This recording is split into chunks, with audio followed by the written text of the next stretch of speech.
உலகெங்கும் உள்ள hope TV Tamil நேயர்களுக்கு இயேசு கிறிஸ்துவின் நாமத்தினாலே வாழ்த்துக்களையும் வணக்கங்களையும் தெரிவித்துக் கொள்கிறோம். மற்றும் ஒரு இனிய நன்னாளிலே ஓய்வு நாளின் பள்ளி பாடங்கள் நிகழ்ச்சியின் சார்பாக உங்கள் அனைவரையும் சந்திப்பதில் மிகுந்த மகிழ்ச்சி அடைகிறோம். வாங்க நிகழ்ச்சிக்குள்ளே கடந்து போகலாம். இதனால் விசேஷமாய் போதகர் கெர்ஷோம் போதகர் சார்ல்ஸ் இருப்பது குறித்து மிகுந்த மகிழ்ச்சி. உங்கள் இருவரையும் நிகழ்ச்சிக்குள்ளே வரவேற்றுக் கொள்கிறேன். அருமையான பாடத்தை படிக்க இருக்கிறோம். போதகர் கெர்ஷோம் துவக்கி வைங்க. கர்த்தருடைய பிரதான கிருபையினாலே இந்த 2025ஆம் ஆண்டு 2ஆம் காலாண்டு பாடங்களை நாம் படித்து கொண்டிருக்கிறோம். காலாண்டு பாடத்தின் தலைப்பானது மறைமுக குறிப்புகள், உருவகங்கள், அடையாளங்கள். இந்த வார பாடம் 3. பாடத்தின் தலைப்பானது திருமணத்திலிருந்து உருவகங்கள். மனப்பாட வசனம் வெளிப்படுத்தல் 19ஆம் அதிகாரம் 9ஆம் வசனம். பின்னும் அவன் என்னை நோக்கி, ஆட்டுக்குட்டியானவரின் கல்யாண விருந்துக்கு அழைக்கப்பட்டவர்கள் பாக்கியவான்கள் என்றெழுது என்றான். மேலும் இவைகள் தேவனுடைய சத்தியமான வசனங்கள் என்று என்னுடனே சொன்னான் என்பதே. சார்ல்ஸ், இந்த பாடத்துக்கான ஒரு அறிமுகம். இந்த பாடத்தை நாம் படிக்கும் பொழுது ஆண்டவர் அவருடைய அன்பை திருமணத்தின் மூலமாக எப்படி வெளிப்படுத்துகிறார் என்பதை நமக்கு காண்பிக்கிறார். இன்றைக்கி ஒரு மாடர்ன் டே இதில் நம்ம பார்த்தோம் அப்படின்னா லவ் மேரேஜ்னாவே இன்றைக்கி நிறைய பேர் அதை விரும்புறதில்ல. ஏன் அப்படின்னா அது லவ் மேரேஜே இன்றைக்கி வேறு விதமாக புரட்டி பேசுகிற அளவிற்கு மாயையான அன்பை வெளிப்படுத்தி திடீர்னு பார்க்குறாங்க, பேசுகிறாங்க, திருமணம் செய்து கொள்கிறார்கள். அது ஒரு ராங் எக்ஸாம்பிளை தான் காண்பிக்கிறது. ஆனால் வேதாகமத்தை நாம் ஆராய்ந்து பார்க்கும் பொழுது தேவனுடைய அன்பை ஆண்டவர் எப்படி இஸ்ரவேல் ஜனங்களுக்கு கற்றுக் கொடுக்கிறார் என்றால் அது ஒரு திருமண உறவை போல் இருக்கிறது என்பதை காண்பிக்கிறார். இப்போ இந்த திருமணத்தில் முதல் ஆண்டவர் நமக்கு கற்றுக் கொடுக்கும் உருவகம் என்ன என்று பார்க்கும் பொழுது ஆதாமும் ஏவாளும் ஒரே மாம்சமாக இருக்கிறார்கள். ஏன் அப்படின்னா ஆதாம் உருவாக்கப்பட்ட பொழுது அந்த விலா எலும்பு ஆதாமுக்குள் இருந்தது. அந்த ஒரே விலா எலும்பை எடுத்து ஆண்டவர் ஸ்திரீயாக அங்கு சிருஷ்டித்து ஏவாளை உண்டாக்கி ஆதாமையும் ஏவாளையும் இணைத்தார் என்று பார்க்கிறோம். அதை பெண்ணை ஆண்டவர் அங்கு சொல்லும் பொழுது அழகான மணவாட்டி என்று சொல்லுகிறார். உங்களையும் என்னையும், அதாவது தேவனுடைய திருச்சபையை மணவாட்டி என்று ஆண்டவர் அழைக்கிறார். ஆட்டுக்குட்டியானவர் இதோ மணவாட்டியாகிய நம்மை திருமணம் செய்து கொள்ள போகிறார் என்பதை வேதாகமத்திலே நமக்கு காண்பிக்கிறார். 3வது நீங்கள் பார்த்தீங்கன்னா ஓசியாவின் மனைவியின் வாழ்க்கையிலிருந்து ஆவிக்குரிய பாடம். ஏன் அப்படின்னா பொதுவாகவே திருமணம் என்று சொன்னால் there is a good side as well as bad side. ஏசியாவின் வாழ்க்கையில் அவருடைய மனைவி வேசித்தனத்திற்குள்ளாக போனார்கள். ஆனாலும் ஆண்டவர் அந்த தீர்க்கதரிசி அனுப்பி மீண்டுமாய் அவளை நீ சேர்த்துக்கொள். இதில் என்ன கற்றுக் கொடுக்குறாருன்னா பின்மாற்றமாய் அல்லது முரட்டாட்டமாய் இருந்த இஸ்ரவேல் ஜனங்களையும் தம்முடைய ஜனங்களையும் ஆண்டவர் இன்னும் நேசிக்கிறார், அவர்களை ஏற்றுக்கொள்ள விரும்புகிறார் என்பதை இந்த உருவகத்திலே காண்பிக்கிறார். உத்தமமான திருமணம் ஈசாக்கு ரெபேக்கா 2 பேருமே ஒருத்தருக்கு ஒருத்தர் உண்மையாக இருந்தாங்க. வாழ்நாள் எல்லாம் ஒற்றுமையாக இருந்தார்கள். அவருடைய திருமணமே ஒரு மேன்மையான திருமணம் என்பதை நாம் பார்க்கிறோம். அதை எதற்கு ஒப்பிட்டு இன்னைக்கு பாடத்தில் படிக்க போகிறோம் அப்படின்னா கிறிஸ்துவுக்கும் சபைக்கும் ஒப்பிட்டு நாம் படிக்க போகிறோம். ஆனால் கடைசியாக முடிவை எங்கே நம்ம பார்க்குறோம் அப்படின்னா வெளிப்படுத்தல் 18ஆம் அதிகாரம். அந்த 18ஆம் அதிகாரத்தில் வேசியான அந்த மார்க்கத்தை ஆண்டவர் நியாயம் தீர்ப்பார். ஏன் அப்படின்னா புருஷனுக்கு உண்மை இல்லாதவளை ஆண்டவர் வேசி என்று அழைக்கிறார். தேவனுக்கு உண்மை இல்லாத பிள்ளைகளை ஆண்டவர் அவ்விதமாக அழைக்கிறார். அவர்கள் மேல் நியாய தீர்ப்பு உண்டு என்பதை காண்பிக்கிறார் என்பதை இந்த பாடத்தில் நாம் விரிவாக படிக்க இருக்கிறோம். கண்டிப்பாக. ஃபர்ஸ்ட் கெர்ஷம், உங்களுக்கான கேள்வி, இயேசு மனுக்குலத்தின் மேல் வைத்திருக்கிற அன்பு திருமண உறவின் மூலம் எப்படி பிரதிபலிக்கிறது? வேதம் முழுவதும் நாம் பார்க்கும் பொழுது தேவனுக்கும் மனித குலத்துக்குமான உறவானது திருமண பந்தத்திற்கு அடையாளமாக அநேக இடங்களில் சொல்லப்படுவதை நாம் பார்க்க முடியும். பாஸ்டர் அருமையாக அறிமுகத்தில் சொன்னாங்க. ஆதியாகம புஸ்தகத்திலே அந்த எப்படி அதற்கான ஒற்றுமை, அங்கே மனுஷன் மனுஷி அந்த ஒரு அடையாளமாக கொடுக்கப்படுகிறது. இதை அப்போஸ்தலனாகிய பவுல் மேற்கோள் காட்டி சொல்லுகிறார். எங்கே என்று சொன்னால் எபேசியர் 5ஆம் நிருபம் அங்கே 5ஆம் அதிகாரத்தில் 32ஆம் வசனத்தில், இந்த ரகசியம் பெரியது, நான் கிறிஸ்துவை பற்றியும் சபையை பற்றியும் சொல்லுகிறேன். அந்த நெருக்கமான உறவை குறித்து கணவன் மனைவிக்குள்ள உறவை ஒப்புமைப்படுத்தி என்ன செய்கிறாரு அங்கே எழுதுகிறார். வாழ்நாள் முழுவதும் உண்மையான ஒரு திருமண வாழ்க்கை தான் தேவனுடைய அநாதி திட்டமாக இருந்துச்சு. இன்றைக்கு காலப்போக்கில் அது என்ன செஞ்சிச்சு அப்படின்னா மனிதன் குலைத்து போட்டான் என்பதை நம்ம பார்க்க முடியும். பாவமற்ற உலகத்திலிருந்து மனித குலத்திற்கு கிடைத்த 2 ஆசீர்வாதம், ஒன்று ஓய்வு நாள், 2வது அங்கே திருமணம் என்பதை நாம் பார்க்க முடிகிறது. தேவன் மனித குலத்தோடு நெருங்கி ஜீவிக்க வாஞ்சித்து கொடுக்கப்பட்ட 2 ஆசீர்வாதம் என்னென்னா ஓய்வு நாளும் திருமணம் என்பதை நாம் பார்க்க முடியும். திருமணத்தில் என்ன பார்க்குறோம் அப்படின்னா 2 குறைவுற்ற நபர்கள் அங்கே இணக்கமாய் சேர்வது. டிஃப்ரெண்ட் கேரக்டரிஸ்டிக்ஸ் இருக்கும். வாழ்நாள் அட்ஜஸ்ட் பண்ணி என்ன செய்யணும், அவங்க போக வேண்டியதாக இருக்கும். அதே போலவே ஒரு ஒப்புமை இங்கே பார்க்க முடியுது. கிறிஸ்து ஒரு பூரண இரட்சகர், ஆனால் மனவாட்டி ஒரு குறைவுள்ள மனவாட்டியாக திருச்சபை. அப்போது இருந்தாலும் ஒரு ஆசீர்வாதமான நிறைவான திருமண வாழ்க்கை மூலமாக நம்ம என்ன செய்ய முடியும், ஒரு கணவன் மனைவி தேவ அன்பை புரிந்து கொள்ள முடியும். அதே போல் கிறிஸ்து பூர்ண இரட்சகராக இருப்பதனாலே மனவாட்டியாகிய திருச்சபைக்கென்று தன் ஜீவனை கொடுத்து என்ன செய்தார், தியாக பலியாக ஒப்பு கொடுத்ததுனாலே ஒரு பூரணமான அன்பு அங்கே விளங்குவதை நாம் பார்க்க முடிகிறது. திருமணத்தின் 3 அடிப்படைகள் என்ன பாஸ்டர் சார்ல்ஸ்? வந்து பாடத்தில் நமக்கு கடைசியாக அதை கொடுத்திருக்கிறார்கள் என்று பார்க்கிறோம். ஒரு திருமணம் அந்த உறவு வந்து நிலைத்திருக்கணும் அப்படின்னா இந்த 3 அடிப்படையான காரியங்களை செய்ய வேண்டும். இதை வந்து கிறிஸ்து தம்முடைய மனவாட்டி ஆகிய திருச்சபைக்கு செய்கிறதை மூலமாக ஆண்டவர் நமக்கு கற்றுக் கொடுக்கிறார். முதல் பாடம் என்ன அப்படின்னா, இந்த திருமணத்தில் இணைகிற கணவனாக இருந்தாலும் சரி மனைவியாக இருந்தாலும் சரி, தே போத் ஆர் என்னது, இம்பர்ஃபெக்ட். அவர்கள் பரிபூர்ணமான குணம் உள்ளவர்கள் அல்ல என்பதை நாம் பார்க்கிறோம். அப்படின்னா கணவனும் தவறு செய்யலாம், மனைவியும் தவறு செய்யலாம்.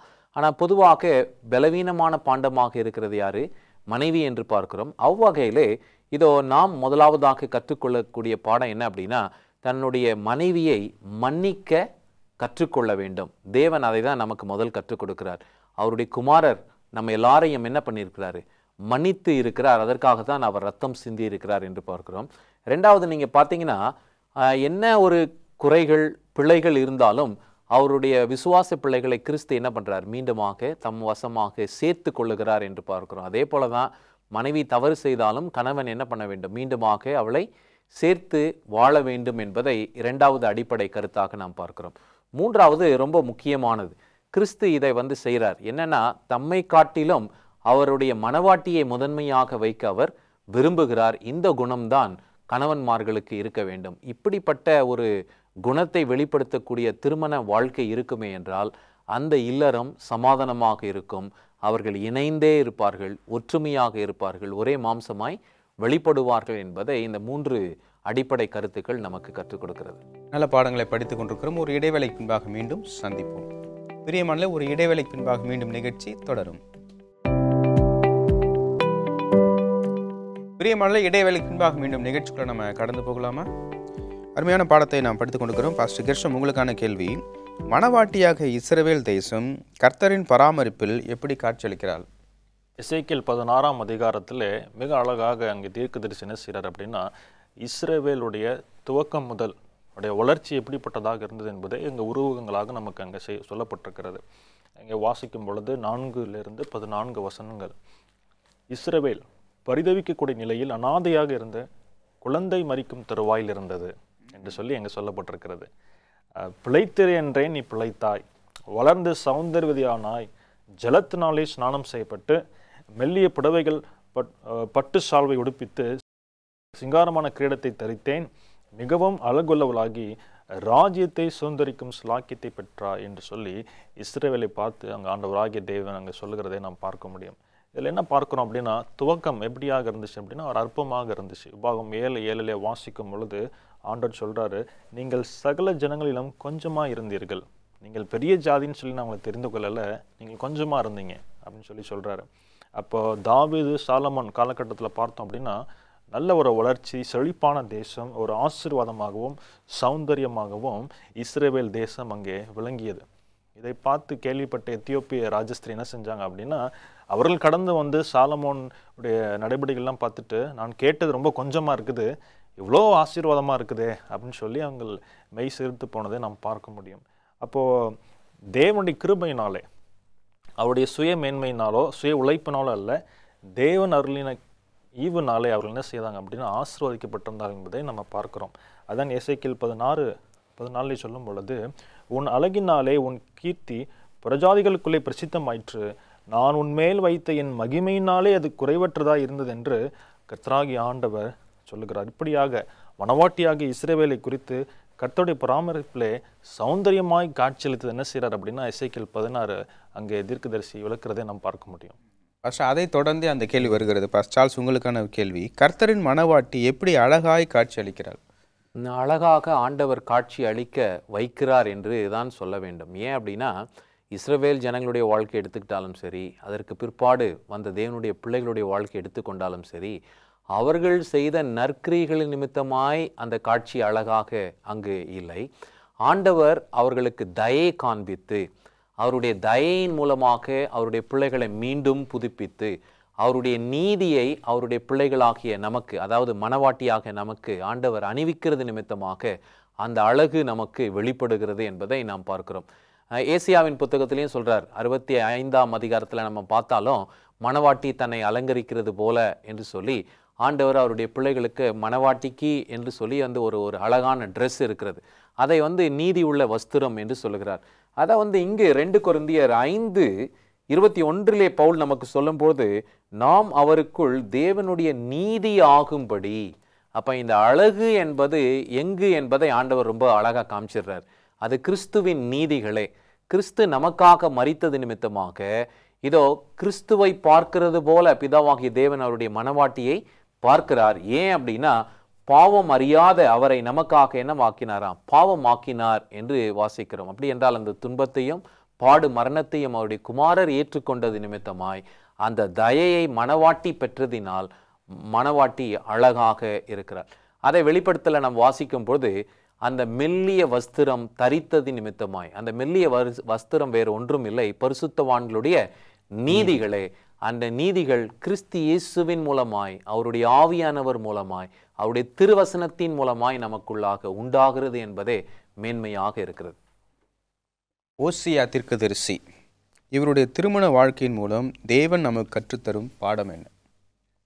திருமண வாழ்க்கை, அதாவது எசேக்கியேல் 16 எப்படி ஆண்டவராகிய தேவனுக்கும் இஸ்ரவேலுக்கும் உள்ள அந்த தொடர்பை குறித்து விளக்கியதை நாம் பார்த்திருக்க முடியும். அதன் தொடர்ச்சியாக ஓசியா 1:2 பார்க்கும் பொழுது இஸ்ரவேல் தேசம் சௌந்தர்யவதியாக இருந்தால் ஆண்டவருடைய ஆசீர்வாதத்தினாலே அங்கே ஆசீர்வதிக்கப்பட்டிருந்த தேசம் நித்தம் ஆண்டவரை விட்டு வழிவழுகி போய்கொண்டே இருந்தார்கள் தங்களுடைய கீழ்ப்படியாமையினாலே. அதான் ஓசியா 1:2 தீர்க்கதரிசியை பார்த்து ஆண்டவர் சொல்றாரு, எப்ப நீ என்ன செய்யி, கர்த்தர் ஓசியாவை நோக்கி 1:2 நீ போய் ஒரு சோர ஸ்திரீயையும் சோர பிள்ளைகளையும் உன்னிடத்துல சேர்த்துக்கொள், தேசம் கர்த்தரை விட்டு விலகி சோரம் போயிற்று என்றார். அப்போ ஆண்டவர் ஓசியா மூலமா என்ன சொல்றாரு, மனிதனுடைய பாவம் மற்றும் கலகம் தேவனுக்கு எப்படிப்பட்ட வேதனையை உண்டாக்குகிறது. ஒரு சோர ஸ்திரியை போய் நீ திருமணம் செய்துக்கொள், சேர்த்துக்கொள் மூலமாக தேவன் தன்னுடைய ஆதங்கத்தை, தன்னுடைய வழியை அங்கே என்ன செய்யறாரு, வெளிப்படுத்துவதை பார்க்க முடியும். அங்கே 3ஆம் அதிகாரம் ஓசியா 1 வாசிக்கும் பொழுது, பின்னும் கர்த்தர் என்னை நோக்கி, அந்நிய தேவர்களை மதித்து திராட்சரசமுள்ள பாத்திரங்களை விரும்புகளான இஸ்ரவேல் புத்திரர் மேல் கர்த்தர் வைத்திருக்கிற அன்புக்கு ஒப்பாக நீ இன்னும் போய் தன் நேசரால் நேசிக்கப்பட்டவளும் விபச்சாரியமான ஒரு ஸ்திரீயை நேசித்துக்கொள் என்று சொன்னார். அநேக அந்நிய தேவங்களுக்கு வழிவழிக்கு போனாங்க. நீ என்ன செய்ய, மறுபடியும் ஓசியாவுடைய மனைவி ஓடி போனப்போ போய் சேர்த்துக்கொள் என்று சொல்லி அங்கே ஆண்டவர் சொல்வதை நாம் பார்க்க முடியும். கடைசி நாட்களில் நம்ம எப்படி இதை உருவகமாக படித்துக் கொள்கிறோம் அப்படின்னா, பிசாசு இன்னைக்கு அநேகர் என்ன செய்யறோம் அப்படின்னா, ஒரு தவறான போதனையினாலும் வஞ்சித்து உண்மையான தொழுகையிலிருந்து அநேகரை தவறான தொழுகைக்கு வழிவழிக்கு போய் செய்து கொண்டிருக்கிறான். அதை வெளிப்படுத்தல் 18:1-2 வாசிக்கும் பொழுது இந்த பாபிலோனை குறித்து, ஆவிக்குரிய பாபிலோனை குறித்து சொல்லப்படுகிறது, அவளை விட்டு வெளியே வாருங்கள். அப்போ அந்த கள்ள உபதேசங்களுக்கு தப்பி தேவனுக்கும் அவருடைய கற்பனைக்கும் கீழ்ப்படி இன்றும் நமக்கு என்ன செய்கிறது அப்படின்னா அழைப்பு கொடுக்கப்படுகிறது. நம்முடைய நேசர் நம்மை சேர்த்துக்கொள்ள அவளா இருக்கிறார் என்பதை நாம் புரிந்து கொள்கிறோம். சார்ல்ஸ், பழைய ஏற்பாட்டு இஸ்ரவேலர்கள் செய்த தவறை புதிய ஏற்பாட்டு திருச்சபை விசுவாசிகள் செய்ய வாய்ப்புள்ளதா? ஆதாரபூர்வமாக இன்றைக்கு நாம் பார்க்கிறோம். ஏனென்றால் பழைய ஏற்பாடை நாம் வாசிக்கும் பொழுது இஸ்ரவேல் ஜனங்கள் அநேக விசை ஆண்டவருக்கு துரோகம் செய்தார்கள் என்று பார்க்கிறோம். துரோகம் என்று சொல்லும் பொழுது அந்த ஆண்டவர் வேசித்தனம் என்று அழைக்கிறார். ஏன் வேசித்தனம் என்று சொல்லுகிறார் என்றால், விக்கிரக ஆராதனைக்குள்ளாக இஸ்ரவேல் ஜனங்கள் அநேக விசை போனார்கள். அதனால தான் எலியா தீர்க்கதரிசியை போல அநேக தீர்க்கதரிசிகளை ஆண்டவர் அனுப்பி, எந்த நாள் மட்டும் நீங்கள் 2 நினைவுகளால் குந்தி நடப்பீர்கள், கர்த்தர் தெய்வம் என்றால் கர்த்தரை தெய்வம் என்று வணங்குங்கள், இல்லை என்றால் நீங்கள் என்ன பண்ணுங்க, நீங்கள் பாகால் பின்னாடி போயிடுங்க என்றார். இப்போ இவங்களுக்கு நன்றாக தெரியும் இஸ்ரவேலின் தேவனே மெய்யான தேவன். ஆனாலும் இவங்களுக்குள்ள ஒரு வகையான விக்கிரக ஆராதனை இருந்து கொண்டே இருந்தது என்று பார்க்கிறோம். இப்போ இதை புதிய ஏற்பாட்டிலே நம்ம ஒப்பிட்டு பார்க்கும்போது நமக்கு ரொம்ப லெசனில் அழகாக கொடுத்துருக்காங்க. அதாவது 4ஆவது நூற்றாண்டில் என்ன சம்பவித்தது நம்ம எல்லாருக்கும் தெரியும். குணசந்தராயன் கிறிஸ்துவ மதத்தை ஏற்றுக்கொள்ளுகிறான், அல்லது கிறிஸ்துவை ஏற்றுக்கொண்டு திருச்சபைக்குள்ளாக வருகிறான். அவன் வரும்பொழுது என்ன ஆகுது அப்படின்னா, அவன் ரோம சாம்ராஜ்யத்தை சார்ந்தவனாக இருந்தபடினால் அதனுடைய பழைய பழக்க வழக்கங்கள் அல்லது கலாச்சாரங்களை உள்ளே கொண்டு வருகிறதை நாம் பார்க்கிறோம். அதுல தான் இந்த ஞாயிறு ஆசரிப்பும் உள்ளே வருகிறது. அப்பதான் ஃபர்ஸ்ட் டைம் வருது. ஆமா, அதுக்கு முன்னாடி வரைக்கும் நீங்க பாத்தீங்க அப்படின்னா இதோ எல்லா கிறிஸ்துவர்களும் 7ஆம் நாள் ஓய்வை தான் என்ன பண்ணாங்க, ஓய்வு நாளாக அனுசரித்து வந்தார்கள். இங்கு எப்படி வராங்க அப்படின்னா இவங்க வந்து சூரிய கடவுளை வணங்கி கொண்டதினால் வாரத்தின் முதல் நாளை கனப்படுத்தினார்கள். அங்கதான் வந்து ஞாயிறு ஆசரிப்பு உள்ளே வருகிறது என்று பார்க்கிறோம். அது மாத்திரமா அப்படின்னு நீங்க பார்த்தீங்கன்னா விக்கிரக ஆராதனையும் உள்ளே வந்து விட்டது. தேவனுடைய கற்பனைகளை புறக்கணித்து இன்னைக்கு நிறைய திருச்சபைகளையும் பார்த்தீங்கன்னா விக்கிரகங்கள் வைத்திருக்கிறதை நாம் பார்க்கிறோம்.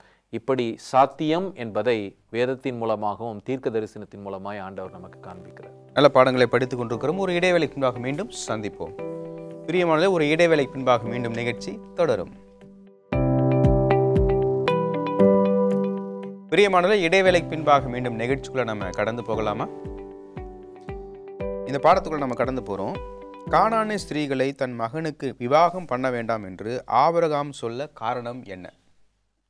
மூத்த ஊழியக்காரனாகிய எலியாசரை பார்த்து சொல்றாரு, என்னப்பா நீ போய் என்ன செய்ய, என்னுடைய குமாரனுக்கு நல்ல ஒரு வரனை நீ மணமகளை நீ தெரிந்து கொண்டு வான்னு சொல்லும் பொழுது 2 முக்கியமான காரியங்களை முன்வைக்கிறார். என்ன அப்படின்னா, முதலாவது எதிர்கால மனைவி கானானிய ஸ்திரீயாக இருக்கக்கூடாது, அங்கிருந்து நீ என்ன செய்ய வேண்டாம், என்னுடைய மகனுக்கு நீ பெண் பார்க்க வேண்டாம்.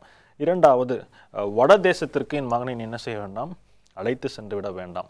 அதுக்கு முக்கியமான காரணம் என்ன அப்படின்னா, ஆவிக்குள்ள ரீதியில் பார்க்கும் பொழுது கானானிய கலாச்சாரத்தை ஆபிரகாம் நன்கு அறிந்திருந்தார். அவருடைய அஞ்ஞான பழக்க வழக்கங்களையும் விக்கிரக ஆராதனை காரியங்களையும் குறித்து நன்கு அறிந்திருந்தார். அந்நிய ஸ்திரீ திருமணம் முடிப்பதனாலே ஒருவேளை அங்கே வழிவிலகி போய்விடலாம் என்பதை நன்கு அறிந்திருந்தார். இந்த நம்ம இஸ்ரவேல் சரித்திரத்தில் நம்ம அநேக உதாரணங்களை பார்க்க முடியும். உதாரணமாக சாலமோன் ராஜாவை எடுத்துக்கொண்டோம் என்று சொன்னால் அநேக அஞ்ஞான ஸ்திரீகளை திருமணம் முடித்து வந்தார். அதன் விளைவாக ஞானவானாய் திகழ்ந்த சாலமோன் என்ன செய்தார் அப்படின்னா, அங்கே வழிவிலகி போய் அங்கே தேவனுக்கு கட்டிய ஆலயத்தின் தன் கரங்களினாலே என்ன செய்தார், அந்நிய தெய்வங்களுக்கு ஆலயத்தை கட்டினதை நாம் பார்க்க முடியும். அப்போது இங்கே இதில் நம்ம என்ன பாடம் கற்றுக்கொள்கிறோம் என்று சொன்னால், அங்கே எப்படி ஆதி இஸ்ரவேலர்கள் தாங்களுக்கு கிடைத்த வெளிச்சத்தின் மூலமாக உலகத்துக்கு ஒளியாக இருக்க வேண்டும் என்று சொல்லி ஆண்டவர் தீர்மானித்தாரோ, இன்றைக்கு நாமும் அப்படிப்பட்ட ஒரு தீர்மானத்திற்காக அழைக்கப்பட்டிருக்கிறோம் என்பதை நாம் புரிந்து கொள்ள வேண்டும். ஆனால் இந்த இஸ்ரவேல் அதாவது சரித்திரத்தை போல அங்கே கிறிஸ்தவருடைய சபை சரித்திரத்தை பார்க்கும் பொழுது உலக பிரகாரமான அஞ்ஞான போதனைகள் என்ன செய்தாங்க அப்படின்னா, திருச்சபைகள் ஏற்றுக்கொண்டு அங்கே அவர்கள் உலகுக்கு ஒளியாக இருப்பதை காட்டிலும் இன்றைக்கு இருளில் இருப்பதை அங்கே இருண்ட நாட்களிலே சபை சரித்திரத்திலே நம்ம என்ன செய்ய முடியும், பார்க்க முடியும். சார்ல்ஸ், உங்களுக்கான ஒரு கேள்வி. ஈசாக்கு மற்றும் ரெபேக்காள் திருமணத்தில் கிறிஸ்துவுக்கும் அவருடைய திருச்சபைக்கும் உள்ள பொருத்தம் என்ன? ஏமாத்துறான்னு தெரிஞ்சும் மனைவி சாப்பாடை சாப்பிட்டு ஆசீர்வதிக்கிறாரு, என்ன நடக்குதுங்க? இந்த திருமணம் வந்து ஒரு விசேஷித்த திருமணம் என்று நாம் பார்க்கிறோம். ஏன் அப்படின்னா இந்த ஈசாக்கு வந்து யார் அப்படின்னா கிறிஸ்துவுக்கு முன்னடையாளமான புருஷன். ஏன் அப்படின்னா ஆண்டவர் அதை பழைய ஏற்பாட்டிலே காண்பிக்கிறார். எங்கு காண்பிக்கிறார்னா, அந்த பலிபீடத்தின் மேல் வைக்கப்பட்ட பொழுது ஈசாக்கு எப்படி இருந்தார், அமைதலாக மௌனமாக இருந்தார். அவருடைய அர்ப்பணிப்பை அது வெளிப்படுத்துகிறது. அப்படிப்பட்ட அவருடைய குமாரருக்காக ஆபிரகாம் திருமண ஏற்பாடு செய்த பொழுது அதனுடைய முதல் படி என்ன பார்க்குறோம் அப்படின்னா, ஒரு வேலைக்காரனை அனுப்புகிறார். அந்த வேலைக்காரன் போய் என்ன பண்ணுறார், எல்லாத்தையும் ஆயத்தம் பண்ணி அந்த திருமண ஏற்பாடுகளை செய்கிறார். இது எதை அடையாளப்படுத்துகிறது என்றால், ஆட்டுக்குட்டியானவருடைய திருமணத்திற்கு நம்ம இப்பொழுது ஆவியானவர் ஆயுத்தம் பண்ணுகிறார். அந்த வேலை பணியை ஆவியானவர் செய்து முடிக்க போகிறார் என்பதை நாம் அறிந்து கொள்கிறோம். 2வது, நீங்கள் பார்த்தீங்கன்னா பிரைட் மஸ்ட் ரெஸ்பாண்ட், அதாவது ஆண்டவர் மணவாட்டியை கட்டாயப்படுத்துகிறது இல்லை.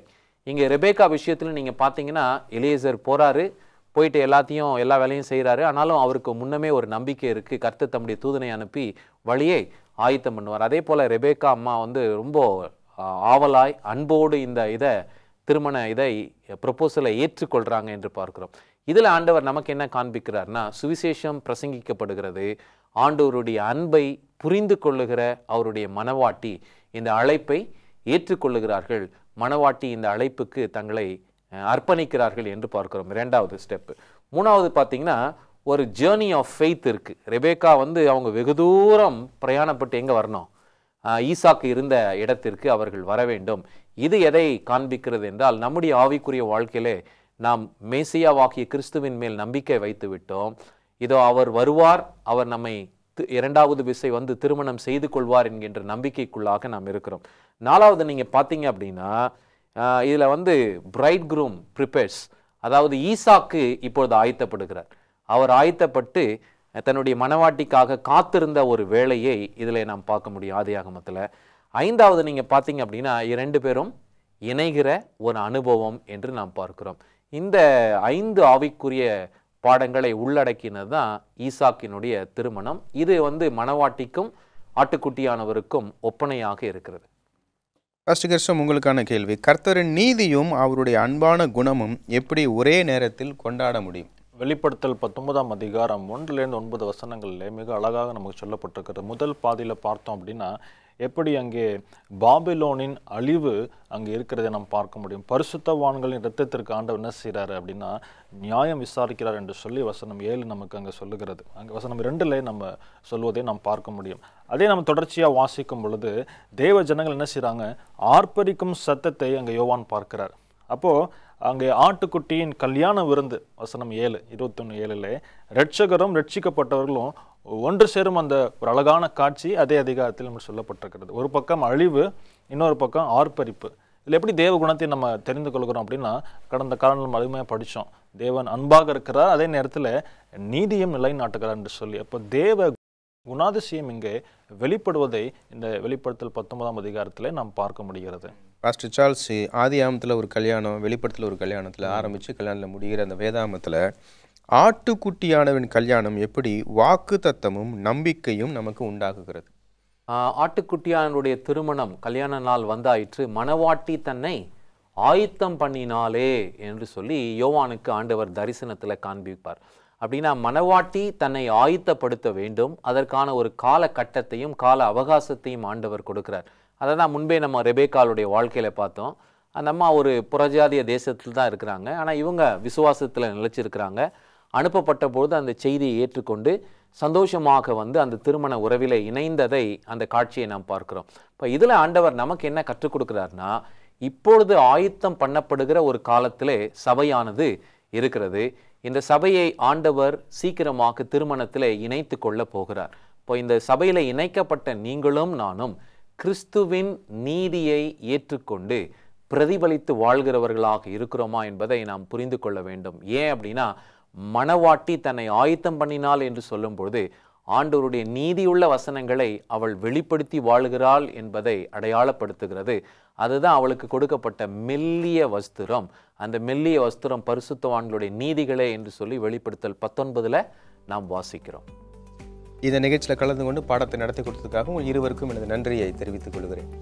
பிரியமான தேவன் உங்கள் அனைவரையும் ஆசீர்வதிப்பாராக. ஆமென்.